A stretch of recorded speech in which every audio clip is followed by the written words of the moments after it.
Mike Fisher here, MF Cashflow. That's right. It could be the Mike Fisher Cashflow or the motherfucking Cashflow. Guys, I am super excited today. I've got Amy Ransdell in the house. Whoop, whoop. If you haven't heard of her, you've got to be following her. This woman brings huge value. I mean, I'm super excited. She reached out to me, I don't know, it was a couple weeks ago or so. We've been playing back and forth and try to make this podcast happen. And I know the value is incredible here. So just a little bit about Amy. She's an active real estate investor, real estate investment coach, investment strategist, licensed real estate broker. I'm getting dry mouth here just talking. Brokerage owner, coach, speaker, and marketing lead for multiple companies. And also, I believe, a mother of two, right? Three, actually. Three, all right. Well, I'm sorry I left out that third one there. That's okay. I do my hand. You know? And Amy, man, like what you're doing out there is like life changing, and everybody's probably sitting on the edge of their seat right now, like, what is it? What is it that she does? So, just if you haven't heard of REVA Global, check it out, guys.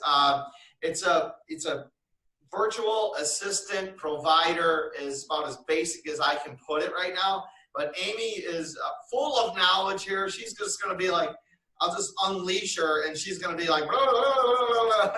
So super excited, Amy, for you to share what you're doing. And by, one of the things that I tell people all the time, or I mention on all my podcasts, is live fully, love openly, and make a difference. I have no doubt at all that what you are about to bring today is going to impact all three of those: living fully, loving openly, and making a difference.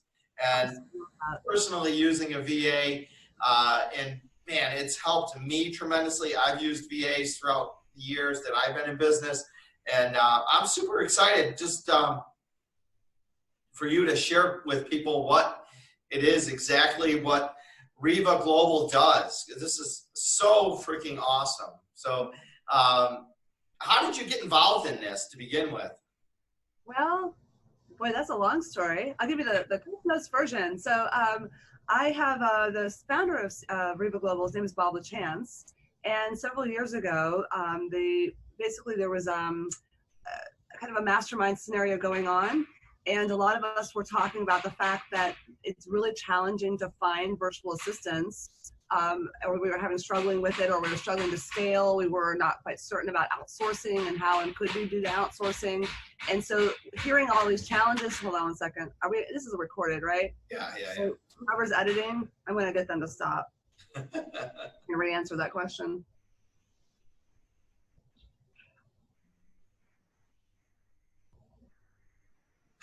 That's gonna suck for them. Okay.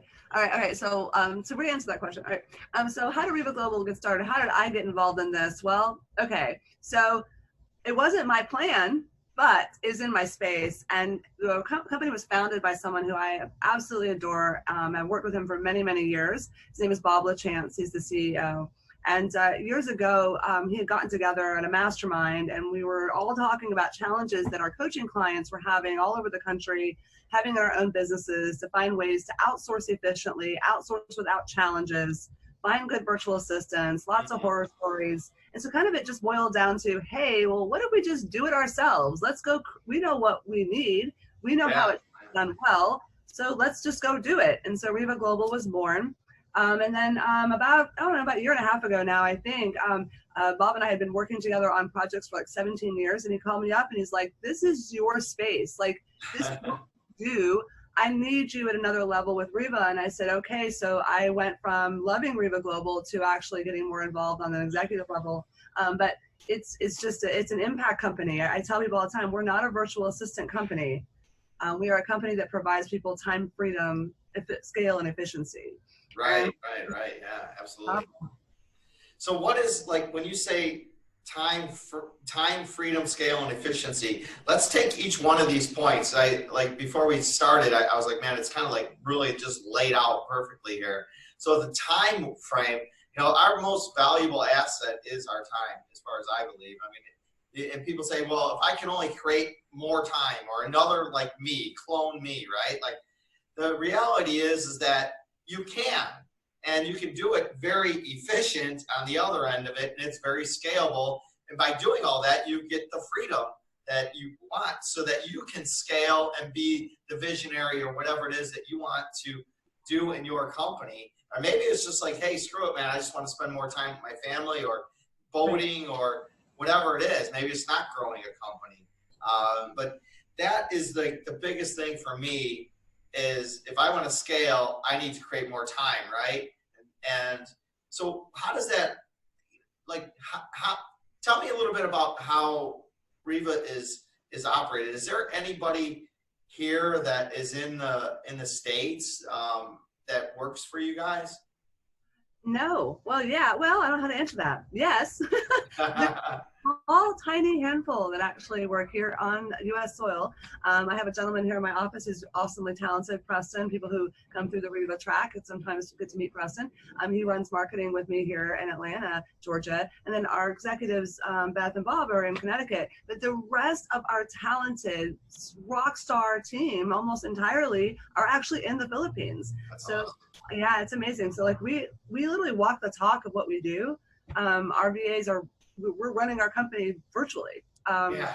We get other companies to do. It's awesome. Yeah. So how do you qualify your VAs? You know, to me, it's like you got a matchmaking service here, you know, and it's almost like a match.com, but it's, you know, it's a matchmaking service for VAs. I know it's two separate things altogether. But how do you qualify? How do you pair up the VA with the person that's looking to create more time? Right. And, you know, actually, I'd love to like segue back for a second. You said something a minute ago that I love that you said, and it is the most common thing. We see two major needs people have. And one is they want more time to just live, or they want more time to do more. Right. It's the two most running needs. Like I'm working, I'm crazy busy. I'm in overwhelm. I'm doing way too many tasks myself. And I'm like exhausted, and I don't see my children growing up because I literally get up at 5 and I'm still going at 10 p.m. and I'm stressed out. Right. So those people just want their time back. And then you have other people who are like, no, because I want to be able to run more efficiently, be able to get myself further and further out of running the business and getting out of the innards of the business and actually run the business. And so the more that we can take off their shoulders so that they're doing the highest revenue generating tasks or the biggest decision making tasks, they're able to have more space, time, and freedom to do that. And they can scale the company more efficiently, right? Because I love that you said that, because you hit right on exactly the two things we hear the most. You were asking me about how we place VAs. Well, like Match.com, you know, the cool thing with Match, right, is that you put all this like interests and stuff in, and it does its little filter process so that ideally you're only going to spend the energy communicating with people who likely have a higher percentage of matching your need, right? Right. We do kind of the same thing. So all of our virtual assistants, we put them through the ringer for pre-trainings, for efficiencies in language and technology and verbal efficiencies, written proficiencies, plus we disc profile them. We go through all their strengths and weaknesses and their experience on their resume and verify all of that. So we have a real, like, true bio picture of exactly what that VA's strengths and weaknesses are, so we can place them with the right person.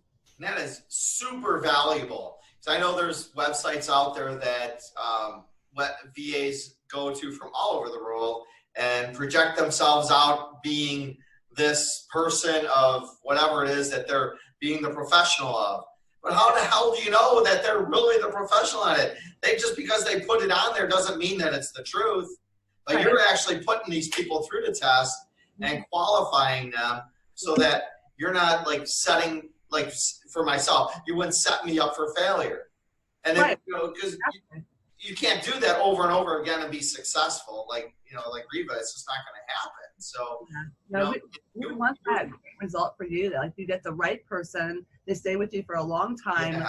And guess what? It's not just good for you. It's also good for the virtual assistants, because you know what? They deal with the same problems on the flip side. You know, these people hire them and they don't really have any kind of clear expectations, or Right. you have crazy expectations, or they kind of disappear too and not keep the job consistent, Yeah. don't honor their end of the agreement. And so Yeah. they have bad experiences and people who hire them. So we're fixing it from both sides. It's so Yeah. awesome, and we create the best This is relationship. brilliant. This is super brilliant, man. This is like, I'm super excited. Just, I hope everybody is listening to this and just wants to be a part of it and learn more from it. Like, what would you say are some of the most common misconceptions in a VA? I know I've got my own, but I'm curious what in the challenges, what have you found to be the most, I would say some of the biggest ones? Yeah, I would say some of the biggest challenges that we deal with, not necessarily maybe misconceptions. I think from the misconception world, you hear a lot of people think, well, we think about the movie and like outsourcing or whatever, right? Like we think, oh gosh, no, I can't really send my work overseas or to someone else. Yeah, or yeah. they're not going to do it well. They're not going to understand, or I'm not going to Right. them well, or there's all these things.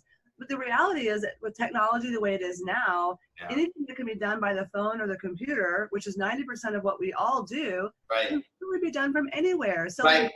if you can go on vacation to the beach and still do your job from your laptop, well, so can a VA do that job for you from wherever they are, right? Yeah, yeah. Yeah. I'd say the biggest challenge though is people kind of just get bogged down and like, I don't know what to have a VA do or where to have them start, or being able to release off of their plate things that they think that they have to keep doing themselves. Yeah, And that's a lot of fun when we get them to do that. that is so true. I know, like, just in my own team, when I mentioned VA in the past, they're like they're thinking, I just like a deer in the headlights, like, huh? Like, what is this that you're talking about? And I'm like, break it down for them little by little. And I'm like, look, just like you get up out of, bed and through your daily routine, whatever it is, Monday through Friday, and go through your routine. You get in your car, you go to the office, you sit on your ass for 8 hours, and you do your job. Like, yeah, you're going to get up off your ass a little bit and go, take care of whatever, lunch or whatever. But for the most part, that's it. So it's not like you're running around doing tasks all over the, in a 15-mile radius or whatever. No, you're sitting your ass in one chair all day. And why can't the VA do it? And you know what? In my own opinion, I think maybe I'm wrong, but I almost feel like the VAs are less distracted than we are here in the States. Just I don't know why I feel that. It's just kind of like something that inside me is like, yeah, they're less distracted. But it's funny you say that. So at REVA, we actually help with distraction, right? So our virtual assistants, they're dedicated to our clients. They're not allowed to moonlight, so they're not trying to do like other tasks at the same time. They're only working for that client on that client's applications, right? And then the other cool thing is that we have client service managers and operations managers that are checking in with them all day, make sure that they're engaged, that they're engaging with the client, okay, the client's engaging with them. And when that's happening all day long, guess what? They're staying on task. So this really is their job, right? There literally is their job. And so they take a lot of pride in that. So as far as being distracted and doing other things, like they don't want to be. They want to stay on task with what, so they can get that end of business report. So agreed. And like you said, the technology is there. Yeah. We can scan documents and send them over to them. We can allow them to have access to, like we use Appfolio for our property management software.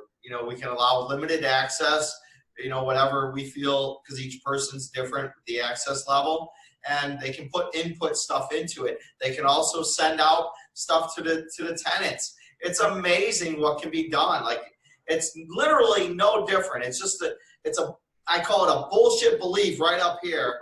And that's really just what it is. Get out of your own damn mind. If you want more time, more freedom, and more life, and maybe you want to grow your business, you got to think outside of the box. There's a friend of mine in one of the masterminds. He's got 15 VAs that are working for him. He runs his whole company with VAs. So it's amazing. The guy is like, I look at him like, wow, how do you do that? So it's amazing. So, I'd like to bring out, like, you mentioned Jerry, just ask him how he likes working with virtual assistants. Yeah, let's ask Jerry. There's Jerry. Jerry's in the house. How you doing, Mike? How you doing, Amy? Hey, Jerry, thank you for showing up, man. Thank you for showing up. Sure thing. My pleasure. So how do you like working with virtual assistants? Oh, sure. I'll tell you, something that I really benefit from working with REVA is, you know, I've worked in call centers in the past, and the average age of call center people are, you know, you can have one semester and you can work in a call center, and next thing you know, you make a paycheck, you're talking about what shoe you bought and what bag you bought. But the average, I would like to say that the average VA that we have at REVA, maybe 7 to 8 years in a call center, supervisory background. Some are operations managers, so they're a lot older. They're more dedicated. They know why they're working. They're working because they have families to support, you know. And so working with professionals, and I would think, you know, there are doctors, nurses, lawyers, attorneys, police in the Philippines, whatever it is, right? But I'd like to say that maybe the 5th or 6th biggest job, or, you know, spectrum of job in the Philippines is call centering. It's a major profession, and people take it really seriously. And we get the best of the best to work with us.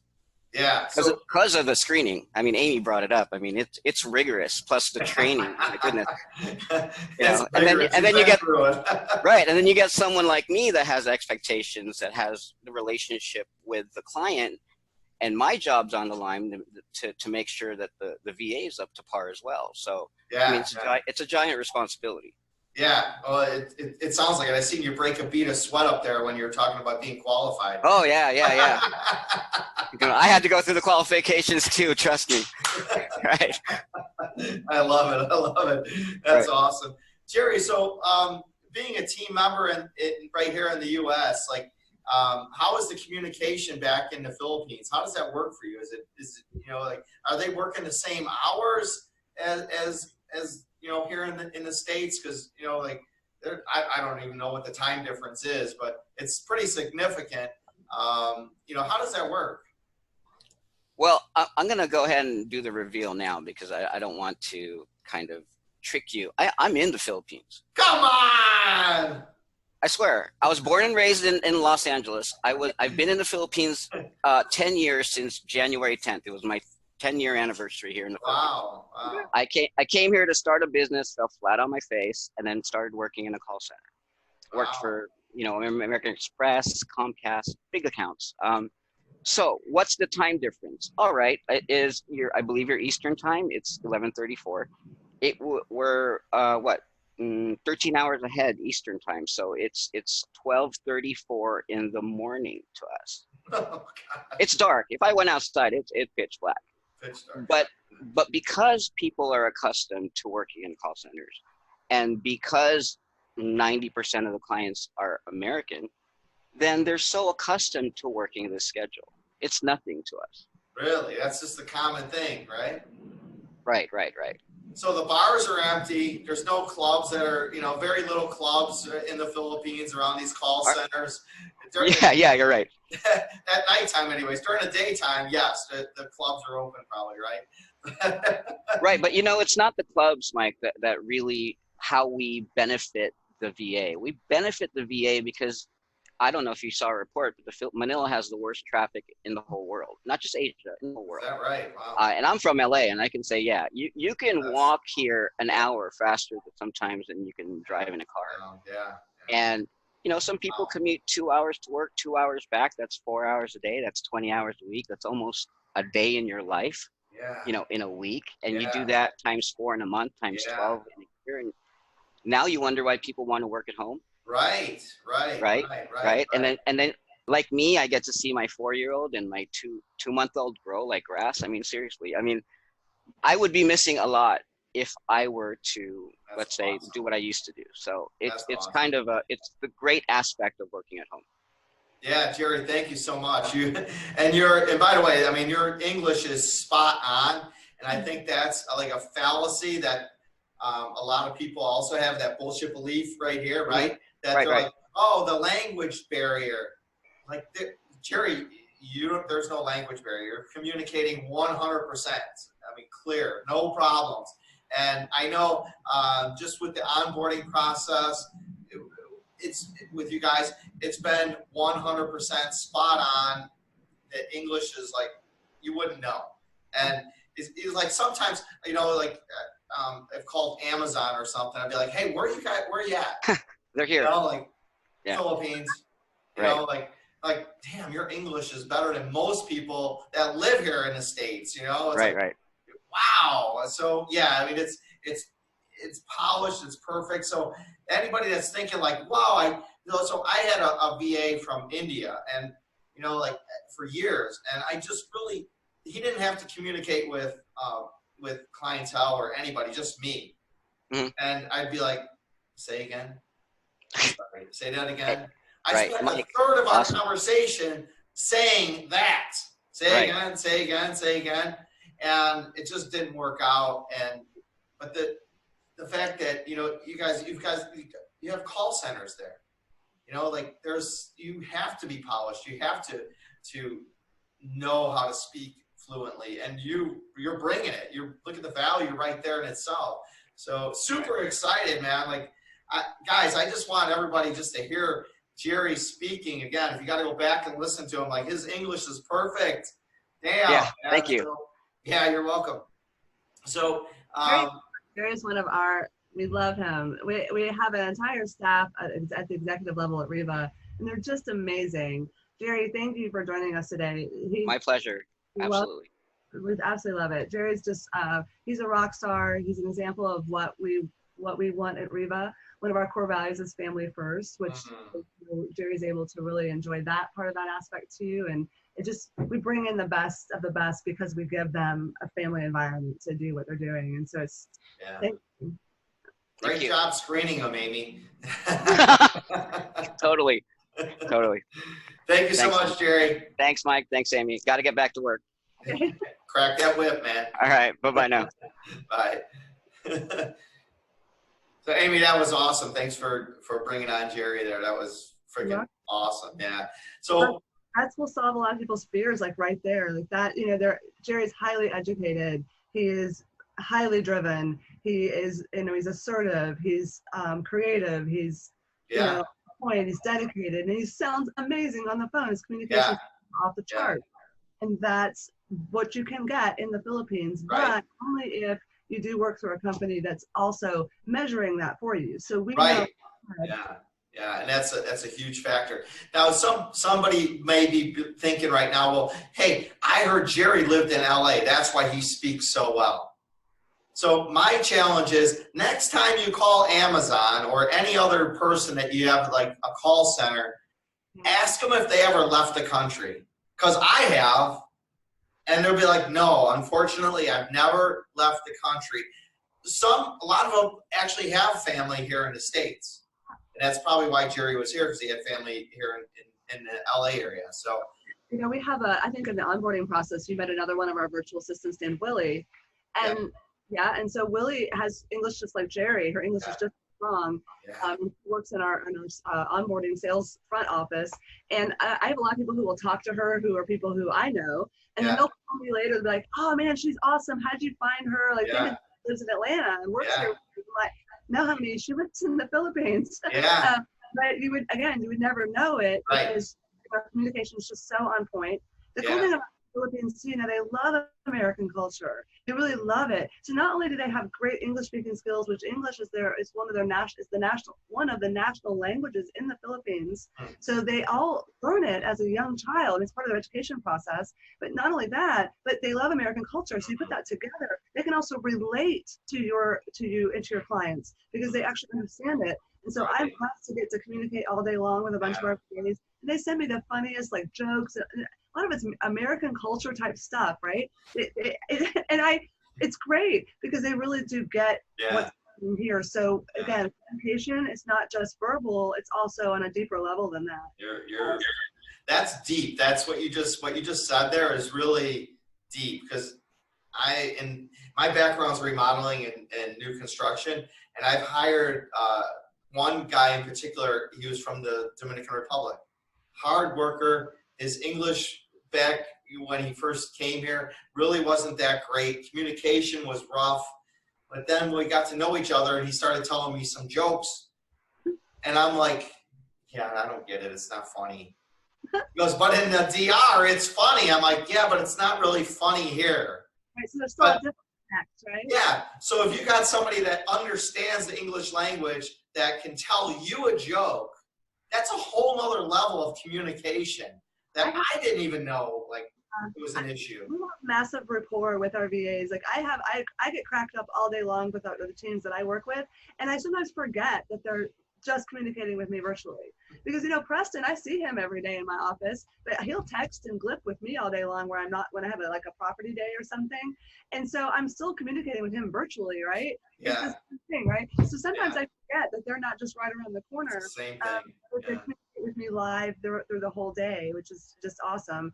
And a lot of our clients, they enjoy the same part of that, you know, besides the fact that they're working during the same hours and all that too. So it's nice. So let's talk a little bit about the tasks that the VAs are doing. I think this is where people can really connect and be like, wow, that person can take that away, or that person can do this. I just mentioned like using our property management software in that regard. You know, like when our leases come up to expire, we have a 30, 60, 90-day process that they go through.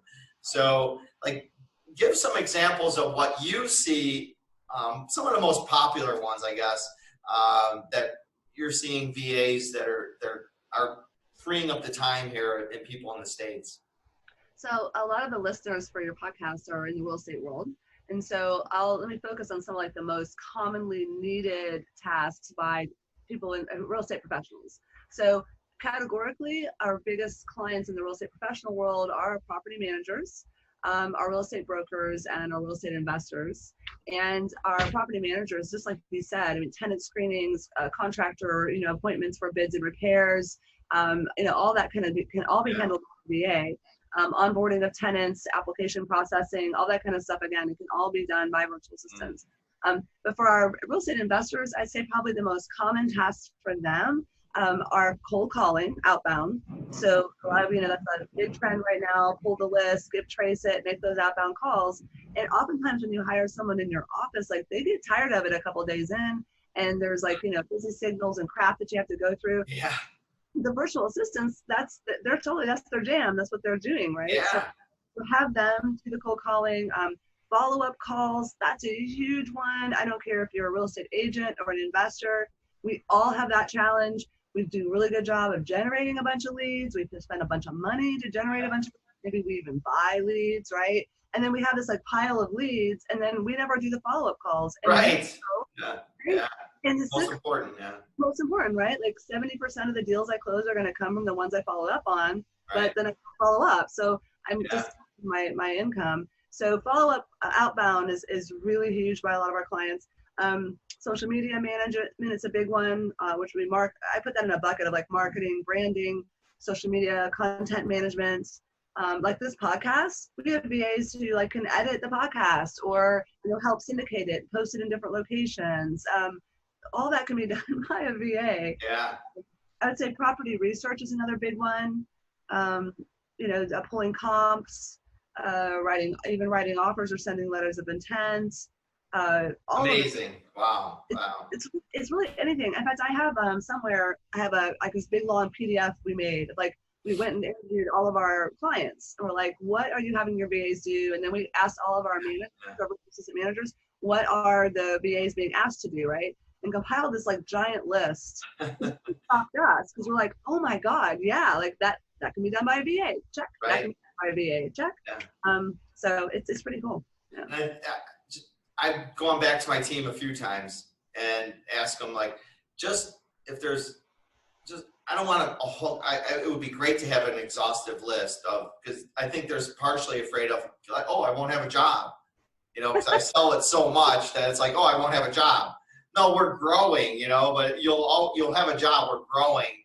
But my point is that take advantage of, hang on one moment. Take advantage of the fact that you can give those tasks away to somebody else that you don't like, that maybe are not your max out, right? Your, as you put it, your jam. You know, like who likes sitting on a phone and making cold calls and getting hung up on and repeatedly? Like that sucks, man. Like that's an energy. That just sucks the energy out of you, man. And for them to do it 8 hours a day, like, come on. If you want massive results, you got to take massive action. And this is like a massive action right here for somebody just to jump in, get in this VA, you get a VA that's qualified, trained, and just jump in there and give it a 30-day trial, you know, give it a shot. You know, I have no doubt in my mind, they'll be like, damn, I should have did this years ago. I had a client recently who he was actually working with me as a coaching client. He's a realtor, he's a high volume realtor. And one of the things I said to him a few sessions in, I was like, okay, I'm giving you an ultimatum as your coach. You have to start outsourcing. And I gave him some things that he needed to do because they were pain points keeping him from other activities, right? And he was like, oh, you know, he was like, he kept putting it off and off. So finally I said, you can't come see me again until you have a VA. So he does. He finally he gets ones, and I said, listen, I don't care if you use REVA. I want you to do, but no matter what, dude, you've got to do this. Yeah. Right? He got a virtual assistant, and in 30 days, you said 30 days, right? 30 days in, this VA was doing just his follow-up nurturing on his big, he had a massive database he had collected over years and spent a lot of money on Zillow and Realtor.com leads, and they're expensive. So he had this huge database of leads that he paid for. So he had the VA just doing like calling out just to, you know, verify their contact information and see if, you know, where they are in their home search process so that it could reconnect them with him, right? In 30 days, he had closed or generated enough closings, binding closings coming to pay for the VA for a year. Right? And so I'm like, dude, like really? So now he's like, wants to hire more VAs, but that's the thing. He had to bite the bullet, but once he did that, he realized the scale of that, and now all that money he was throwing away is no longer throwing away. So A, he saved that. B, he's generating income off leads that he would have never generated because he wasn't calling. Right? So he's majorly changed his GCI for the year off of one simple move. But you said something really cool about your team, right? Yeah, they might panic that you're going to like hire a VA and replace them. But here's what I do. I think when I work with companies that have teams, I say, listen, this is a really empowering thing that you can do. You yourself and your team members, you all know what your strengths and weaknesses are. You know what your most important tasks, the ones that you can't give someone to do, or what your highest revenue generating tasks are. Right. So go to your team members and say, listen, I know you. I'm watching what you do. I really respect you. I know your strengths and your weaknesses. I know your highest revenue generating tasks that you do. What if I could give you the ability? What if I could give you more time and less stress to do more of what you do the best at and do more revenue generating activity?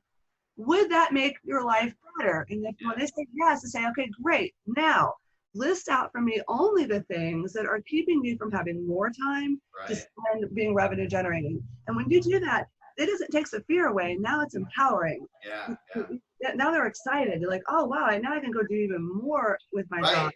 So it's just such just to kind of reframe, flip it around, and now they're scaling their job, they're scaling their positions, not just the company. That's right. Yeah, 100%. And they're maxing out on their unique ability. So if they're going to give up 40% of what they're doing, they're not at 60%. They're probably going to be coming back at 120%. So you're going to gain that much more with the people that are afraid that they're giving up stuff. But the reality is that 40%, you're now over here that she's given up, or whoever has given up, is over here with the VA, and that VA's maxing out at 100%, cranking like a machine there. So you got 100 here, 120 here, and now you got 220% or 200, whatever, like versus just 100%. That's crazy. You doubled it. You've doubled the time. So cost, and it's such an amazing cost, right? So that's the advantage of virtual assistants. Generally, what you're spending is, sometimes 20-30% of the cost, if not even less. 12 to 15 is one of the ones that we were measuring the other day, where compared to an in-office hire, right? Sure, so now you went from 40% production to 200% production, and you're doing it for a fraction of the cost. Right. Agreed. Amy, this is really awesome stuff here, man. I'm super excited, man. For anybody that's listening to this, I hope they find huge value in it. How do they get in touch with you? Where'd it go? Yeah, so actually, and since we're recording this, right? So whoever's editing, real quick, Preston, did you want me to give a link that's his link? Or do you want me to send them? Yeah. I can't remember what I sent him to look it up. I can just send him to, I think, REVA from here, but I want to give him his. Amy, the reality is I'm not even, I mean, sure the money is. Well, I still would love there to be great, but I'm not even like, the value that this brings is freaking incredible. I just want people to love it, and I hope that we can bring value truly directly one-on-one to a lot of people. So so we'll just restart the question. So Mike, so first of all, before I even tell people how to get in touch with me, I want to thank you so much for letting me be on here. Absolutely love your branding right now. You're just hot. The MF podcast is hot, and yes, we were all joking our ass off way before you told me what it could stand for. I said that's awesome, but I would love to help as many of the folks that are working with you as we can. And so the best thing to do is to go to mfreva.com. So it's just mfreva.com. If you go there, then you'll come to just a very simple page where you have a choice. You can either get a list of stuff to help you kind of figure out what to have a VA do, or you can immediately schedule a 15-minute strategy session with one of our team members. And literally, seriously, just like 10 to 15 minutes, they'll ask you a few pertinent questions. You can get a couple of your questions out and decide, is that something you want to go through the next onboarding steps with? So right, that's awesome. Yeah, that's awesome. So yeah, thank you so much. This is, I haven't been this excited about hiring somebody in a long time. It's like a dreadful thing, but you do all the work. You really do, and it's amazing. You do all the crap work that I'm not strong at. I am not strong at hiring the right people. I had to bring another team member in to be like, here, I suck at this. Come with me. You're going to help me interview this person, because clearly that's not my strong point. So, and you take out all the guesswork out of it. You make it happen. So we work to our strengths, not our weaknesses, right? Yeah. So anytime I run into a weakness or something that I don't like to do, or I'm going to procrastinate on, but it has to get done, that's a red flag indicator right then and there. I need to outsource it. Right, so. Right. Awesome. Thank you so much, Amy. Hey, you guys, MF Cashflow. Hey, I'm not going to sing my song, my rap song. You're going to have to just go listen to it. It's hot though. I'm going to say, it's hot. Right. Live fully, love openly, and make a difference. How about make an MF difference? So, guys, I hope you're having an awesome day. Make it an awesome day. You guys are awesome.